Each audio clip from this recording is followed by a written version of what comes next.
Assalamualaikum warahmatullahi wabarakatuh. Perkenalkan, nama saya Andi Rahmawati, Prodi Budidaya Perairan, NIM L031201047. Baik, di sini saya akan menjelaskan tentang ikan betik atau bisa disebut dengan puyo-puyo, puyuh, ikan bato, harvan, atau betok. Ikan betik merupakan spesies ikan gurami. Ikan betik juga bisa dinamakan betik, puyo-puyo, puyuh, bato, harvan, dan betok. Ikan betik dengan nama lain Anabes testidineus adalah nama sejenis ikan air tawar dan payau. Seluruh tubuhnya berwarna hitam sampai hijau pucat.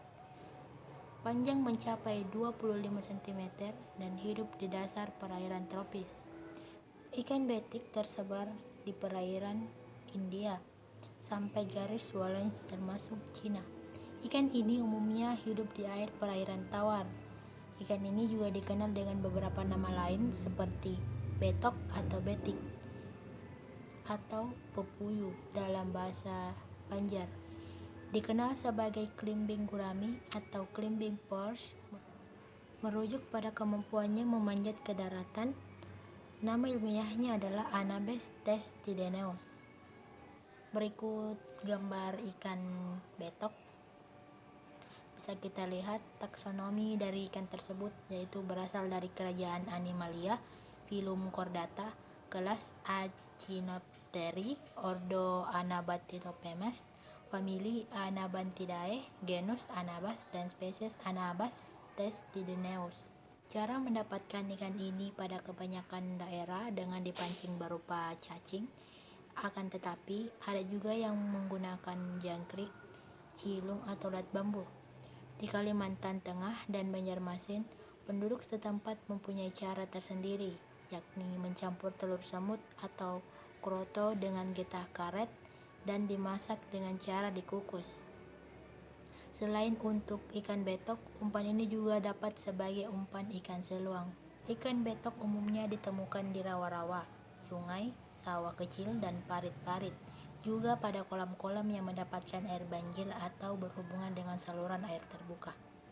Ikan ini memangsa aneka serangga dan hewan-hewan air yang berukuran kecil. Betok jarang dipelihara orang dan lebih sering menangkap ikan ini secara liar. Dalam keadaan normal, sebagaimana ikan umumnya, betok bernapas dalam air dengan tetapi seperti ikan gabus dan lele, betok juga memiliki kemampuan untuk mengambil oksigen langsung dari udara.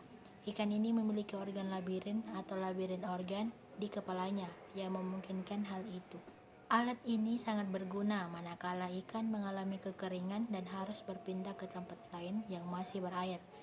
Betok mampu menyerap, naik, dan berjalan di daratan dengan menggunakan tutup pingsan yang dapat dimekarkan dan berlaku sebagai semacam kaki depan. Namun, tentu saja ikan ini tidak dapat terlalu lama bertahan di daratan dan harus mendapatkan air dalam beberapa jam atau ia akan mati.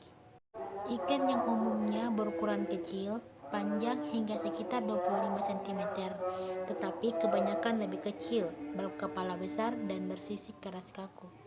Sisi atau tubuh gelap kehitaman agak kecoklatan atau kehijauan. Sisi samping atau lateral kekuningan, terutama di sebelah bawah, dengan garis-garis gelap melintang yang samar dan tak beraturan.